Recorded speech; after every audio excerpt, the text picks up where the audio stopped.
Wyden Kibowitz, and Scott's a photographer. Does a lot of different things with online presence in the web and all that. But I'm going to turn it over to you, Scott, really quick, just to tell us a little bit about what you do. Yeah. So thanks for having me. I am what I can consider myself an everyday photographer, which basically means I sort of coined that term. Basically means that I try not to narrow myself into any sort of genre or niche in photography. I'll photograph whatever sparks my interest, whether it's long exposure, portraits, street photography, whatever, or whatever people want to pay me for. And That helps. yeah. So I'm a freelance photographer. My full-time job is actually at a company called Imagely that makes WordPress website products for photographers, plugins, themes, hosting very soon, and whatnot. So yeah, I'm out of New Jersey and try to travel as much as possible with my family and friends to do some photography. So awesome, man. Yeah. Hey, you know what? I mean, we'll jump into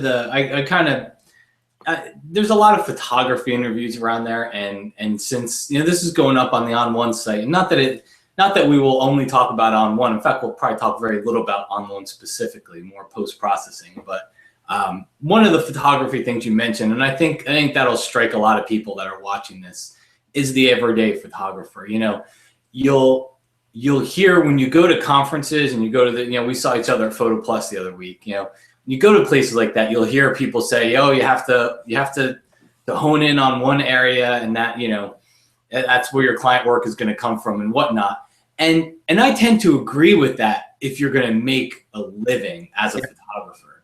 But if you've got another job, and photography is, you're a passionate enthusiast in photography, I always tell people, just shoot what you want to shoot, and I think I know, and I think a lot of people watching know, the occasional photo gig comes up, because your friends and family know you're the guy with the camera, and they just think the guy with the camera can do anything. Yeah, it's funny actually. So I spend a lot of time optimizing my website because that's the industry I'm in, so I really understand it really well. And I find that pretty much weekly I'm getting 1 to 3 inquiries about doing weddings or these events. And the one area of photography I will not do, I do not enjoy, are events of any kind. So I'm getting, even though I never market myself in that, I'm still getting inquiries on that. And that's where, I could easily make a pretty good amount of freelance cash doing those, but I'd rather refer them to my friends or, colleagues that I know can do a better job at that than I will. So, well, you know what? People see your website, they see your blog, and I think they trust you. So they say, well, hey, I'll hire him, and I don't even think they need to see photos or that you're marketing yourself as an event photographer. I think they just trust you, and that's kind of where they go. Yep. So anyway, well, let's jump into our questions, because now you get to be the victim of my my questions here. So these all kind of range around post-processing areas. So the first one is a little bit interesting. Do you like post-processing? And I ask that because I know that there's a range there. There's people, it's a necessary evil, and there's people that like it. And I was just curious what your thoughts are in it.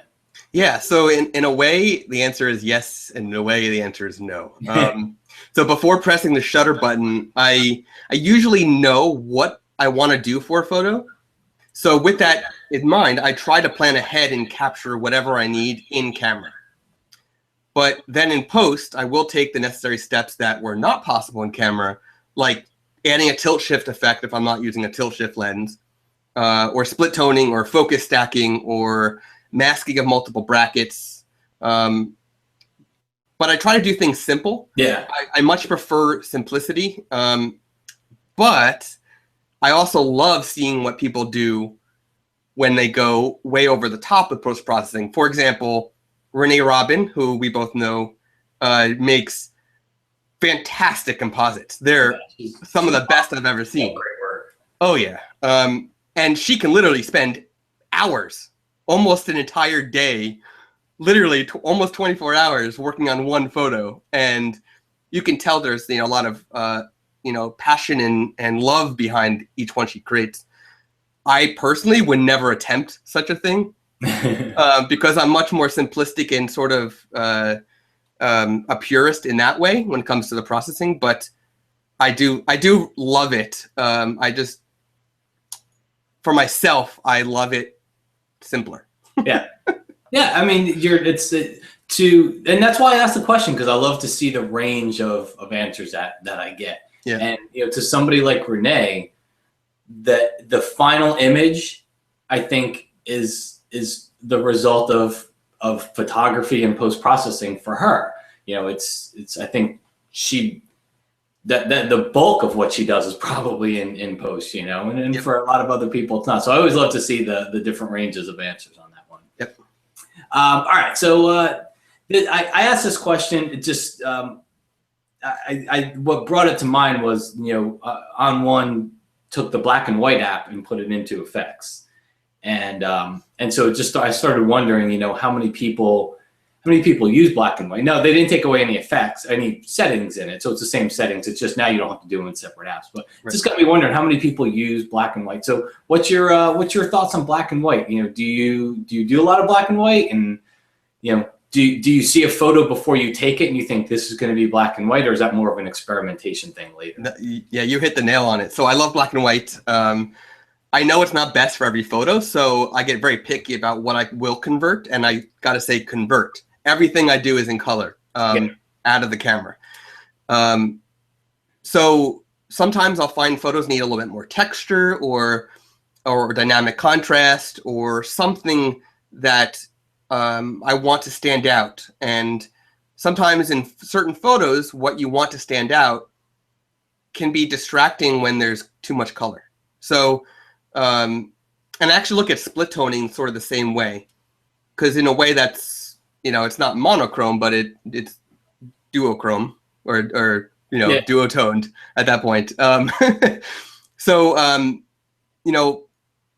by removing color, hiding that full rainbow, you're bringing more attention to whatever the subject is that you want. So, yeah, I love black and white, and typically I'm either doing it in Lightroom or ON1, depending on the end goal of that photo. I always have a goal.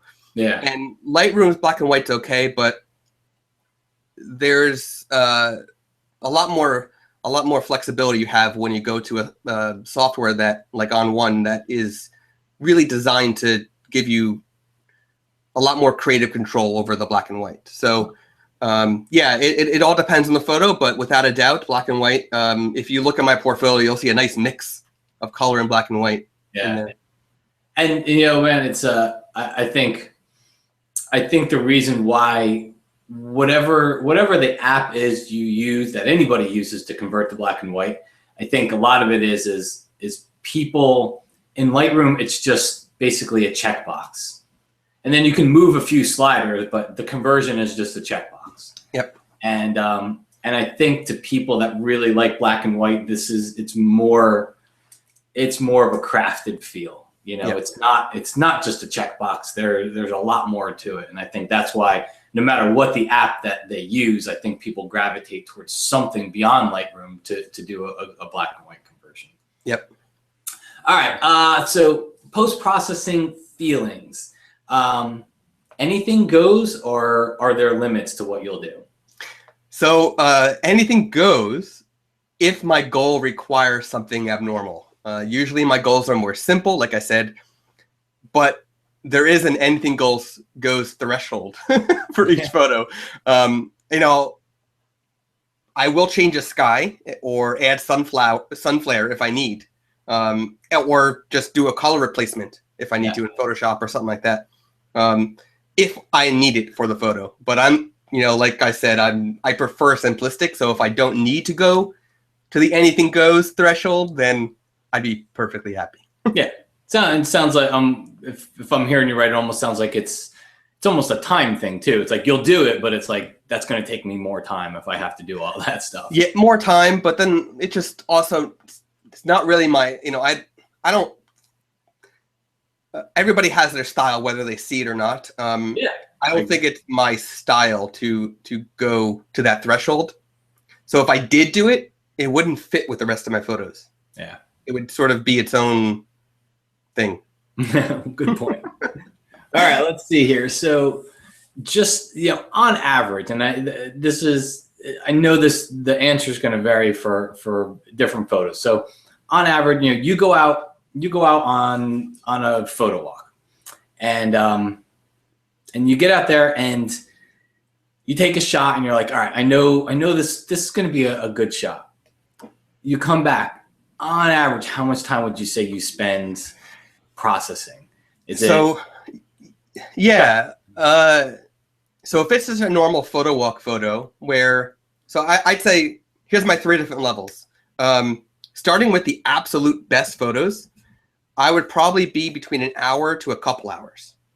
And that's really taking my time, going slow and, erasing the non-destructive edits that I screwed up or whatever. So an hour to a couple hours for my absolute best.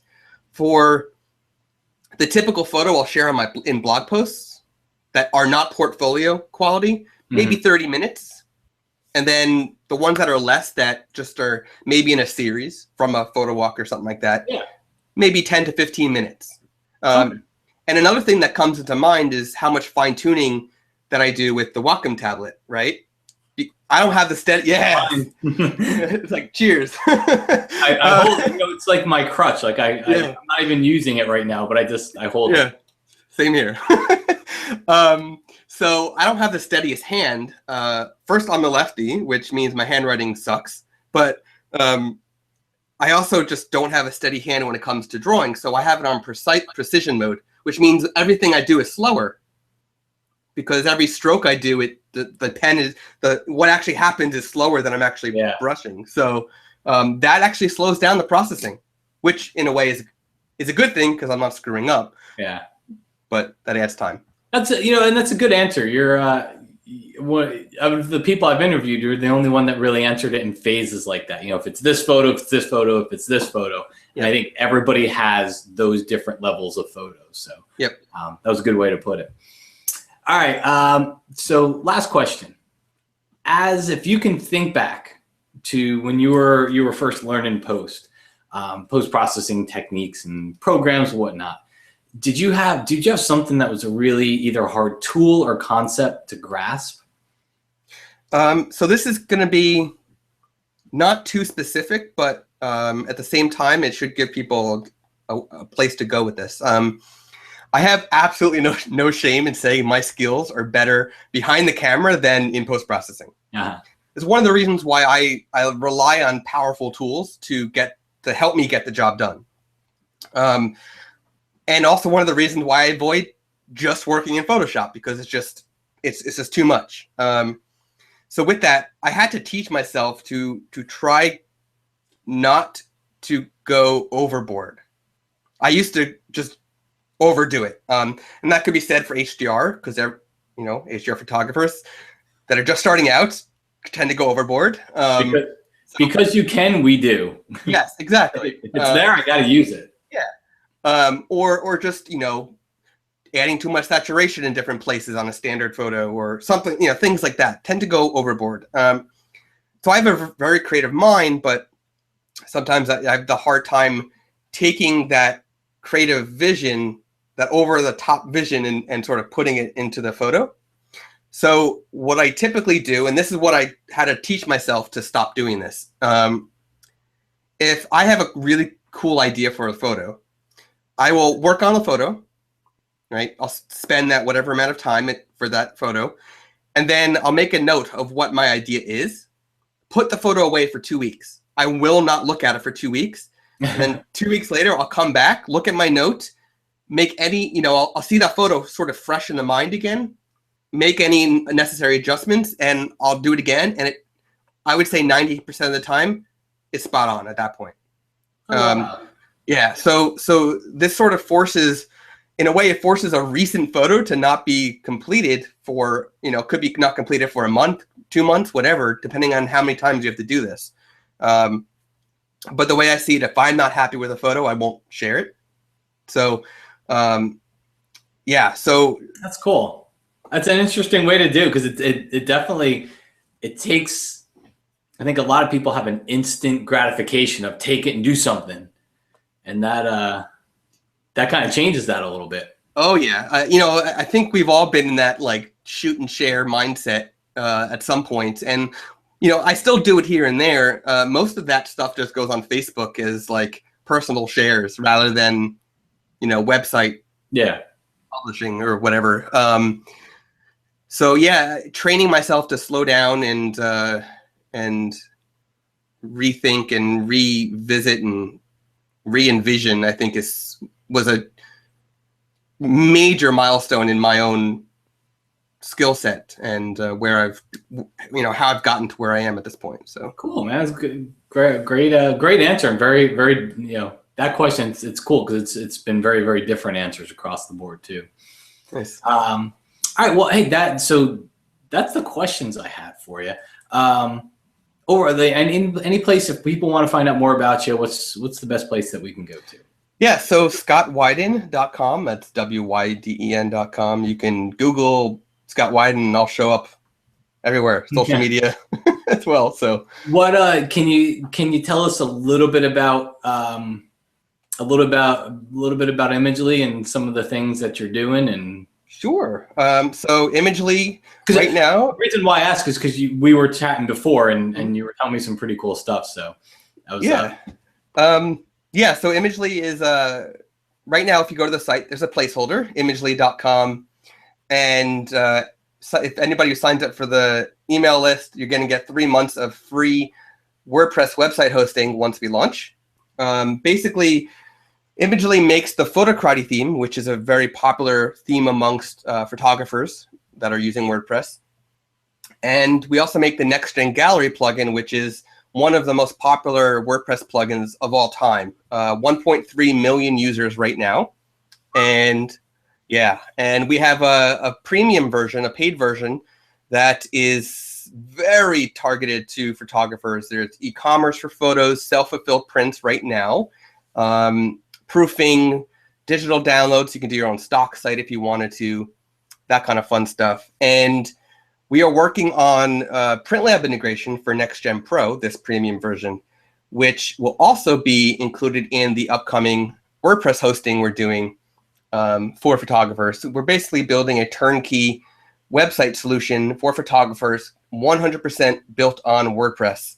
So you can go somewhere, you can go to us, and you can just, you know, get your website set up. You can transfer your WordPress website to us to manage hosts. So, you know, 99% uptime guaranteed, backups included, CDN is coming soon, and a bunch of cool stuff. That's awesome. Yeah, so it's a pretty cool thing. And then, of course, the biggest thing is PrintLab integration is going to be included with this, which is an epic project. So yeah, but I think what's cool is it still uses, you know, everything that you're talking about uses WordPress, which is a very popular and open platform. So you're not necessarily pigeonholed into some other platform where it's like your content goes there and it's like it's got to stay there unless. You know. Yeah. It's the fact that it's on WordPress. WordPress powers 25% of the internet right now. Crazy. Yeah, so that's a lot of WordPress websites, and I would bet money that on the fact that if I said 80%, 85% of photographers are using WordPress, some don't even realize it, but they are. Yeah. So yeah, there's a lot of opportunity for photographers on WordPress, but also there's a lot of opportunity for us to provide for all those photographers, which we're very excited about. Good deal, man. Well, hey, thank you. I want to thank you for joining me for this, but I know everybody, all the ON1 fans that are watching this, thank you as well. So just big thanks from everybody for answering some questions here, and I'm sure we'll see you around soon. Thanks. All right, take care, Scott.